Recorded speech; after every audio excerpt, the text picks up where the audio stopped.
En una jugarreta, el oficialismo pretende crear una sobrerepresentación legislativa en la Cámara de Diputados. Sin embargo, Acción Nacional exige se respete el voto de los ciudadanos y no permita una regresión democrática con la repartición de diputaciones de representación proporcional. Todos los miércoles a las 7 p.m. por Facebook Live.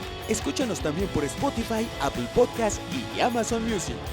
Bienvenidos. ¡Comenzamos!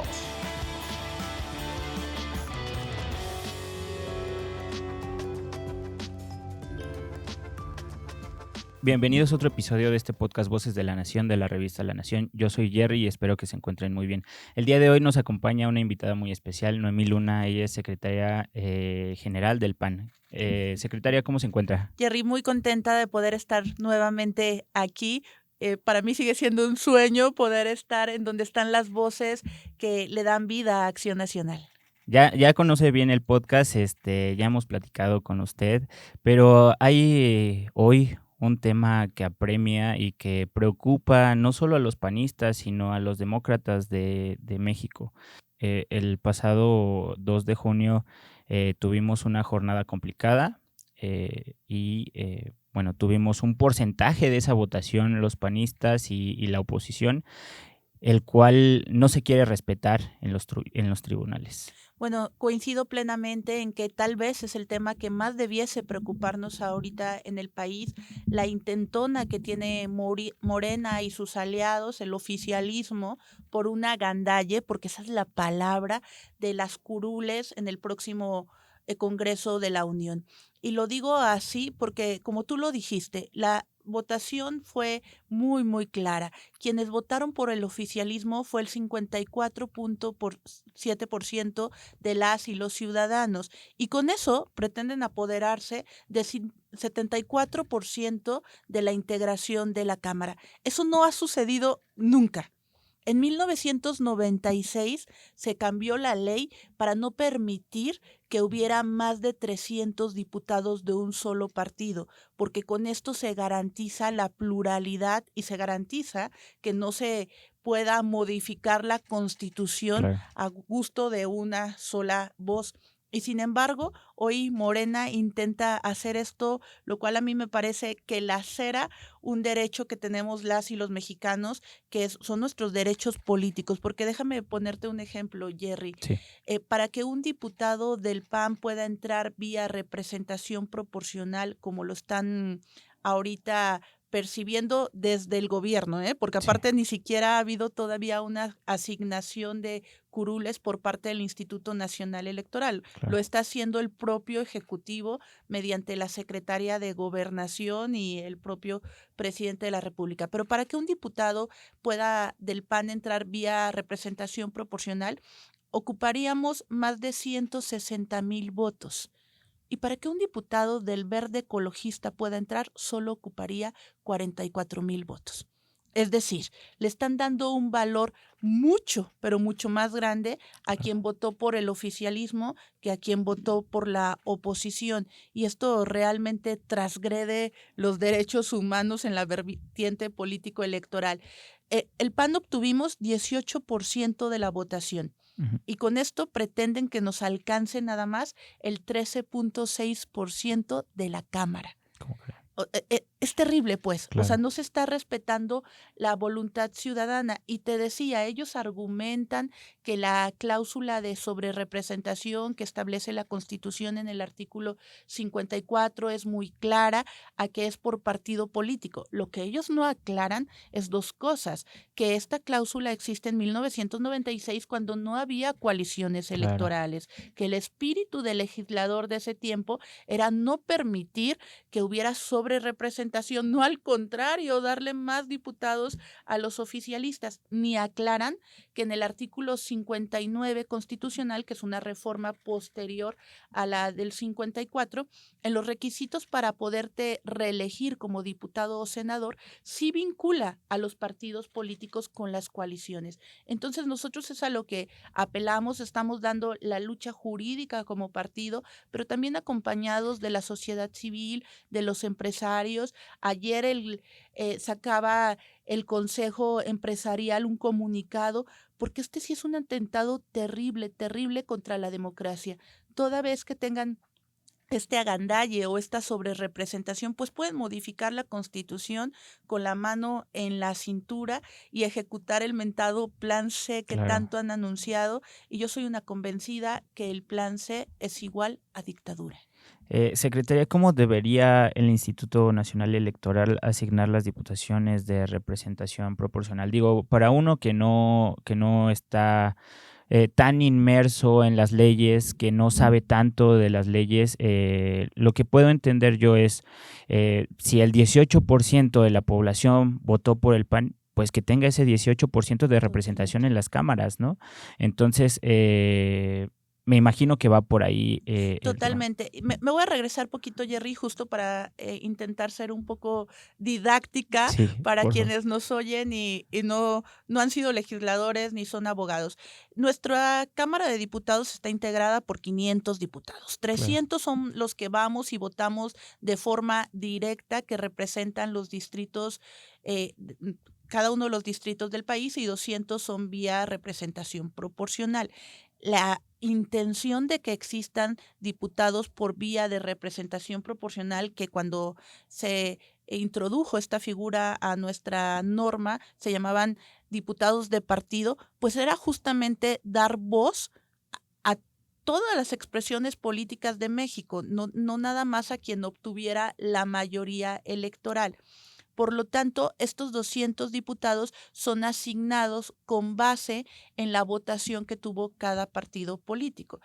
A veces no nos fijamos cuando votamos y nomás vemos la parte Claro. de la boleta donde está el nombre del candidato, Sí. pero también atrás viene la lista de representación proporcional. Claro. Es falso esto de que los de representación proporcional no son votados, porque al final llegan con base en la votación que tuvo el partido. Entonces, no lo pudiste verbalizar mejor que como lo hiciste. Efectivamente, si nosotros tuvimos el 18% de la votación, es lo que queremos tener de representación en la Cámara de Diputados. Pero aquí pasa otra situación que no había pasado en elecciones anteriores. Hubo un trasvase de votos, que también es ilegal.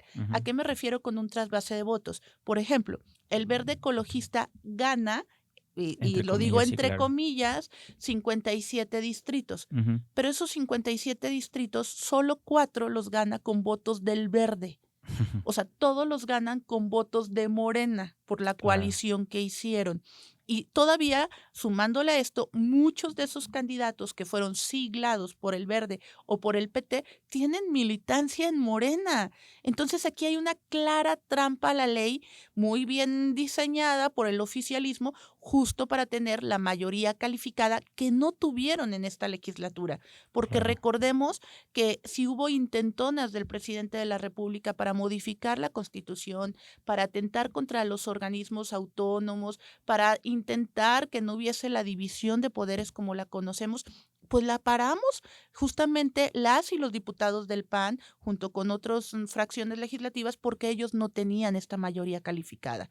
Ahora lo que pretenden es tenerla artificialmente creada con estas trampas y poder ejecutar pues lo que se les dé la gana. Claro, y es que tú puedes ganar una diputación por 1,000 votos, pero todos los votos es decir, si son 20,000 votos a favor, el otro obtiene 19,000, pero esos 19,000 votos que votaron por el segundo que no se quedó, pues no están representados, ¿no? Totalmente. Y perdóname la interrupción, Jerry, pero adelante, es que adelante. nunca en la historia de México había sucedido que un partido con menos votos tenga más diputados que un partido que tuvo más votos. Totalmente. Y es justo lo que pretenden hacer con el Verde Ecologista, que tuvo la mitad de votos que el PAN, pero le pretenden asignar el doble de curules que a nosotros. Totalmente. Acción Nacional anunció una cruzada para evitar la sobrerepresentación en la Cámara de Diputados. ¿Nos puede decir en qué consiste? Justamente vamos a ir a las instancias correspondientes legalmente, porque aparte en todo el proceso electoral hemos ido, y esto tampoco había sucedido en otras ocasiones, por eso es una diferencia en nuestra lucha contra la sobrerepresentación y la subrepresentación, Sí. que es lo que también sucedería. Hemos ido anulando estos actos ilegales. Hay un expediente bastante robusto que debería los tribunales pues analizar a profundidad. Hemos también hecho un llamado a la ciudadanía para que se sumen a esta presión, porque esa es la palabra, para que los ministros actúen con legalidad, porque aparte, justo en el momento en que se está dando esta lucha por la sobrerepresentación, porque recordemos que hasta el 23 de agosto puede el INE dar la proyección de cómo asigna los espacios en el Congreso de la Unión, pero junto con esto también se está ahorita en la Cámara actual, en la 65 legislatura, en la Comisión de Puntos Constitucionales, se está analizando un proyecto de dictamen para una reforma al Poder Judicial. ¿Por qué lo menciono? Porque lo llevan a la par para ejercer presión sobre los ministros y que los Claro. ministros no actúen con la imparcialidad y la objetividad que amerita su cargo. Esto es terrible, Jerry. Y la cruzada, la lucha que estamos dando a Acción Nacional porque no exista sobrerepresentación, no es porque queremos solamente tener más diputados para nuestros intereses partidistas, no,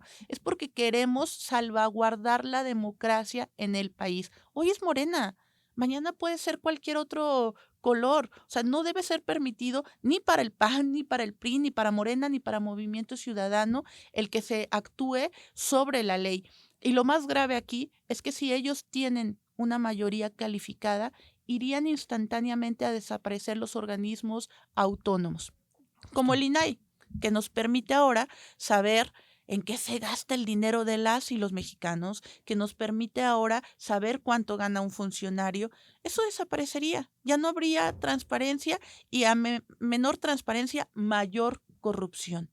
Y también tendrían los tres poderes de la Unión cooptados y por eso ahí yo digo que vamos rumbo a una dictadura y no es una exageración, es lo que pretenden, es la intención subyugar todas las otras fuerzas políticas como lo es Acción Nacional. ¿Qué le exige Acción Nacional al tribunal? Digo, si los ministros no se ponen las pilas, hasta su puesto va a estar en juego por una elección que no debería de ser. Totalmente, es que eso va a suceder.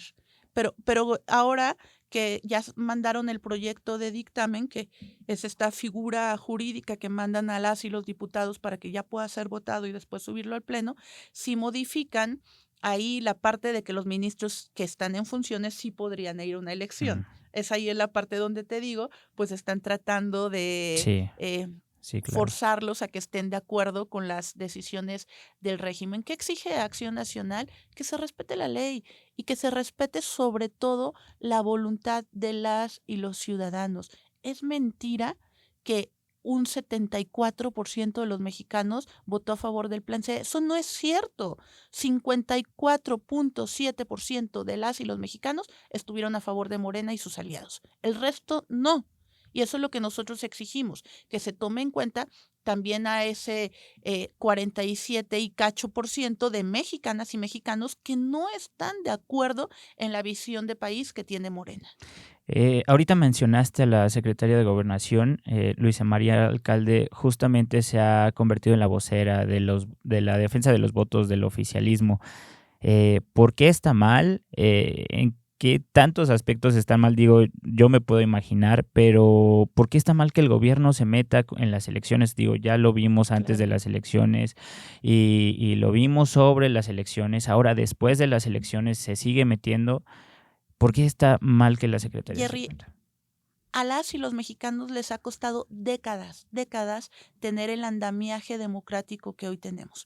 Y la democracia, lo dijo Lorenzo Córdoba en un mitin ciudadano en el Zócalo, no solo es la posibilidad de ir a votar por quien tú quieres que te gobierne. La democracia también es la libertad que tiene un periodista para exhibir casos de corrupción. La democracia también es que si un ciudadano siente que están atentando contra sus derechos desde el poder, pueda interponer un juicio de amparo. O sea, la democracia implica vivir en libertad. La democracia implica el derecho a la propiedad privada, entre otras cosas. Y tener ese régimen democrático imperfecto totalmente, todo régimen siempre es perfectible, pero tener lo que hoy tenemos ha costado mucho a los mexicanos y mucho es hasta sangre, hasta vidas. Tener lo que hoy tenemos significa tener un Instituto Nacional autónomo que permita que sí sean las y los mexicanos quienes decidan quién es su presidente, su gobernador, su diputado, su senador, y que no sea un solo dedo, como sí sucedió en el pasado, quien imponga a quién va a llegar. Y desde que se formó el Instituto Federal Electoral en ese tiempo, que después mudó a ser el Instituto Nacional Electoral, tenemos un organismo encargado de ser el referee, de ser el árbitro en el juego político, y que vuelva desde la Secretaría de Gobernación a decidirse quién va a ser las o los diputados, a decidirse quién va a ser la presidenta, es un retroceso significativo. Tanto como aquella caída del sistema del 88, o sea, eso es lo que está haciendo la actual secretaria de Gobernación. A mí no me cabe en la cabeza y creo que eso es lo más delicado de cómo Me huele avanzan. a salinismo. Totalmente, pero aparte a mí no me cabe en la cabeza que la secretaria de Gobernación, quien es la encargada de la seguridad interna de México, quien es la encargada de tener relación con todas las expresiones políticas, con las iglesias, o sea, con la pluralidad de México, sea la candidata a presidir el partido oficialista. Claro. Por cierto, la candidata única, ¿eh? O sea, ellos no van a vivir un proceso democrático para elegir quién presida a su partido. Es decir, de verdad, está íntimamente ligado el poder con Morena. O sea, esto es terrible y a eso nos enfrentamos en este proceso electoral del 2024, a una clarísima elección de Estado, donde el presidente de la República jamás sacó las manos del proceso, donde usó las mañaneras para estar incentivando a los ciudadanos que votaran por su candidata. ¿Quién decidió quién sea la primer presidenta de México? Andrés Manuel López Obrador. Yo no discuto que hubo miles de mexicanos que fueron y votaron por Morena, sí, Claro. pero ¿bajo qué circunstancias? Claro. Un presidente metido en la elección, un proceso extremadamente violento. No se nos olvide que mataron a más de 40 candidatos en este proceso, un proceso donde se usaron los programas sociales para que Morena hiciera publicidad. Y eso no sucedía ya. O sea, yo me acuerdo que había sido un gran logro este anuncio que le ponían: ningún programa social puede ser usado para fines de un partido político. Claro. Retrocedimos en el tiempo en México y de verdad qué terrible, porque sí vamos a pasos agigantados hacia un régimen donde solo alguien mande, donde solo haya una visión del país y donde incluso se persiga a los opositores. Por las buenas o por las malas, ¿no? Estamos viendo con candidatos que ganaron y que ganaron por la buena, que ahora les quieren quitar los triunfos, como es el caso de Zacatecas Capital y Cuauhtémoc. Efectivamente, Zacatecas Capital es la ciudad donde yo vivo, donde viven mis hijos, donde nos hemos desarrollado como familia, y me duele terrible ver que las y los zacatecanos decidieron que Miguel Varela sea su alcalde, emanado del PAN, por supuesto, de la coalición Fuerza y Corazón por Zacatecas, porque están cansados, y así hay que decirlo, están cansados del monrealato. O sea, Monreal ve el poder como si fuera de su dominio y trata de poner, allá tiene al hermano gobernador, el otro hermano va a ser senador, el otro hermano iba en las listas plurinominales, intenta imponer a la hija como delegada de la Cuauhtémoc, o sea, de Zacatecas todavía se vienen acá a la Ciudad de México. Si contamos, yo creo que tiene cerca de 30 cargos políticos directamente en su familia. El esposo de Catalina Monreal, que fue candidata perdedora en la Cuauhtémoc, es regidor en Zacatecas Capital, y aún con eso intentan quitárnosla. Y por supuesto que es la mano de Morena, porque en el TRIGES hay una clara, que es el Tribunal Electoral de Zacatecas, hay una clara relación entre la presidenta y Monreal. Y eso es terrible, pues, porque van a meter a Zacatecas en una confrontación que no debería existir, que de por sí somos de las ciudades más violentas del mundo, y todavía meter en esta incertidumbre de querer que se repita una elección que claramente fue ganada por nosotros. Como tú dices, lo que no ganan por las buenas no lo quieren arrebatar por las malas. Lo hemos visto en otros países y mucha gente no lo cree. En estas elecciones vimos muy metidos al crimen organizado, pero puede que en las próximas hasta el ejército se meta a defender el A ver, oficialismo. es una ¿Qué es lo que realidad. puede pasar, ¿No? secretaria? Al día se registraban entre 1 y 2 hechos violentos directamente relacionados con el proceso electoral. Hubo candidatos a los que amenazaron que si no se bajaban de su candidatura los iban a meter a la cárcel. Ahí está el candidato del PAN en Bahía de Banderas, en Nayarit. Hubo muertos Hubo también, muertos. familiares Eh, muertos, candidatos. Eso es terrible. O sea, vimos en mítines políticos cómo llegaban y en ese momento los asesinaban. Y yo estoy convencida, con mucho dolor, que donde hay violencia no puede haber democracia. O sea, ¿cómo vas a decidir libremente si tienes la pistola aquí? O sea, Claro. eso es lo que estamos viviendo en México. Tienes razón cuando podemos ver lo que sucede en otras partes del mundo, como en Cuba, como en Venezuela. Lo de Venezuela es terrible, terrible. Usan a las fuerzas públicas a favor de... Y en México ya ha sucedido, ¿eh? Zacatecas vimos una clara intromisión de la fiscalía a favor de los candidatos oficialistas. En Tlaltenango fueron y detuvieron presos a los policías municipales porque a su decir estaban operando para un partido político, pero era al revés, para dejar la cancha abierta para que desde las fuerzas públicas cuestionaran el voto a favor de Morena. Esto de verdad que es un brinco, pero grandísimo al pasado. Cosas que creíamos ya superadas en México volvieron y volvieron con mucho mayor fuerza con Morena. Secretario, regresando un poquito al tema del tribunal, ¿tendrá las fechas de cuándo tiene que resolver? El INE tiene que resolver la asignación de diputados vía plurinominal hasta el 23 de agosto, o sea, ya. Y toda vez que eso pase, entonces ya estamos nosotros en la posibilidad de meter los recursos jurídicos necesarios ante el tribunal, pero pues esto tiene que suceder antes del 29 de agosto, que es la sesión constitutiva. ¿Y qué es lo que hará el PAN en dichas circunstancias? Insisto, pedir de la manera legal a las y los ministros que actúen con objetividad, que actúen con imparcialidad. Nosotros hemos tenido ya una campaña nacional, incluso donde damos a conocer quiénes son los ministros, para respetuosamente pedirles que no sean parte de la gandalle de Morena. Ellos tienen sobre sus hombros una responsabilidad histórica. Si permiten la sobrerepresentación, perdón que suene tan fatalista, pero estamos en riesgo de perder la República. O sea, esos serían los alcances de una decisión que tienen en sus manos los y las ministras. ¿Cuál sería el mejor camino que podría seguir el país? No el PAN, no la oposición, el país en este momento. ¿Cuál sería el ideal? Respetar la voluntad ciudadana, que se nos otorgue ese 18% que los mexicanos y mexicanas nos dieron en las urnas, que a Movimiento Ciudadano se le respete su votación. Fíjate, Movimiento Ciudadano tuvo 11.6% de la votación y solo le pretenden otorgar 4.8% en el Congreso. Que al PRI se le respete, que al Verde se le dé lo que por justicia le corresponde, que al PT se le dé lo que por justicia le corresponde, y así tendríamos pluralidad en la Cámara que obligaría a que haya diálogo, que haya acuerdos, siempre anteponiendo el bien de México encima de los intereses partidistas.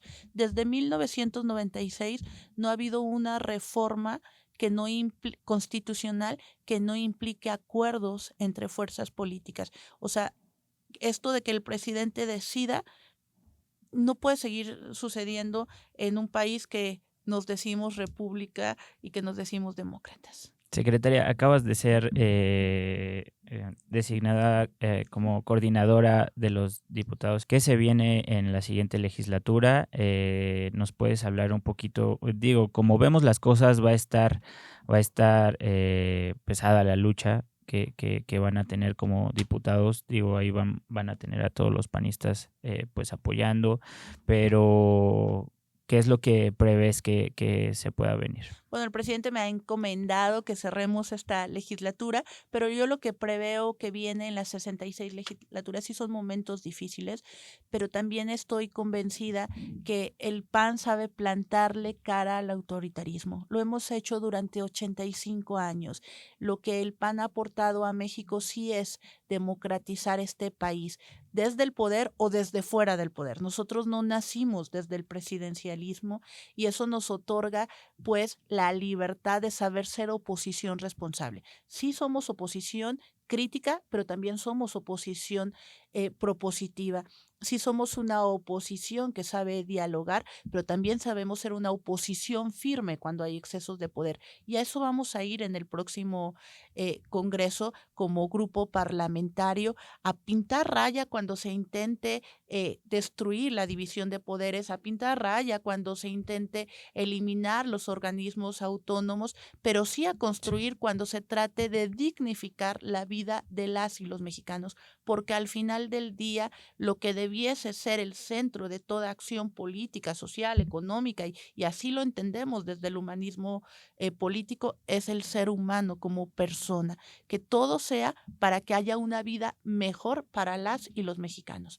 Y se dan momentos complicadísimos, pero yo no tengo duda que estaremos ahí para estar del lado correcto de la historia. Secretaria, ¿quieres, antes de terminar, sacar una preguntita? Muy bien. Ojalá solo la tómbola sea aquí sí. y no en cómo designan a Ya los sé, sí, magistrados.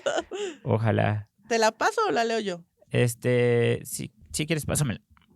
Bien, entonces, para seguir conociéndote un poquito. ¿Qué opinas sobre el papel de la tecnología? ¿Cómo ha afectado en el gobierno? Mira, fíjate que hemos estado, y ustedes lo saben, desde la Comisión de Análisis del Proceso 2023-2024, Sí. que encabeza Julio Castillo, pues viendo en dónde estamos parados. Y la pregunta me lleva a recordar que estamos en un cambio de época. No en una época de cambios, no, en un cambio de época, y eso sin duda se debe a cómo ha avanzado la tecnología, cómo ahora tenemos una inteligencia artificial que han tenido que apagar varias veces en estos últimos meses porque ha habido errores. Yo creo que la tecnología ha transformado la visión del mundo que los seres humanos tenemos. Claro. Y para bien y para mal. Y el gobierno actual pues pareciera anacrónico, pareciera que no entiende los cambios, que no ha puesto al servicio de los ciudadanos justamente la tecnología de la que disponemos, en lugar de fortalecer los sistemas de transparencia, los ha opacado. Entonces, pues creo que no ha servido en México los avances tecnológicos, pero en el mundo sin duda nos permite tener mucho más comunicación. Hace 30 años no hubiéramos visto el movimiento de ciudadanos libres que hay en Venezuela luchando por su democracia. Y si el gobierno nos hubiera dicho es que en Venezuela están felices con su dictadura, tal vez no lo hubiéramos creído, Claro. porque no podíamos tener este nivel de comunicación que ahora tenemos. Y este tipo de gobierno hace que no avancemos tanto en estos temas, ¿no? Yo me acuerdo que había una feria muy importante en Guadalajara, aquí había avances muy significativos, pero con este tipo de gobierno que no apoya la ciencia, la tecnología y a los estudios, vemos pues la educación que va Los estragos en del decadencia, COVID, ¿no? ni siquiera pudimos tener la capacidad Así es. de aprovechar los avances científicos correctamente. Tú lo dices, la educación en México tuvo un retroceso terrible. En las pruebas PISA demuestran que retrocedimos años. O sea, lo que los niños resolvían con problemas matemáticos básicos ya no lo hacen, ya no Claro. tienen la capacidad lectora. Y sin duda creo que, por supuesto que es responsabilidad del gobierno y de malas políticas públicas. Sí, recuerdo perfecto la feria y todo eso se ha ido eliminando, lo cual es muy, muy lamentable porque a quienes más afectan es a las generaciones futuras. Se lo dijo Ricardo Anaya hace 6 años en el debate a Andrés Manuel López Obrador. El problema no es que no sepas inglés, el problema es que no entiendes el mundo. Así es. Secretaria, como bien sabes, nos están viendo por todas las redes sociales. Ampliamos un poquito más nuestro catálogo en los que salimos ahora. Ya estamos por Amazon Music y demás.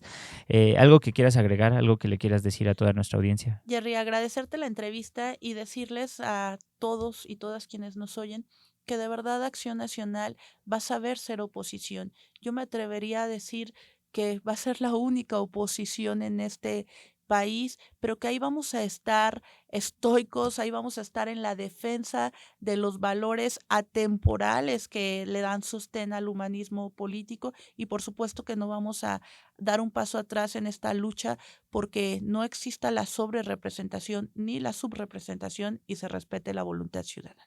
Muchas gracias por tu tiempo, secretaria. Bueno, amigos, nos vemos y escuchamos el próximo episodio de este podcast Voces de la Nación, de la revista La Nación. Hasta la próxima. No olvides escuchar el próximo episodio. ¡Hasta la próxima!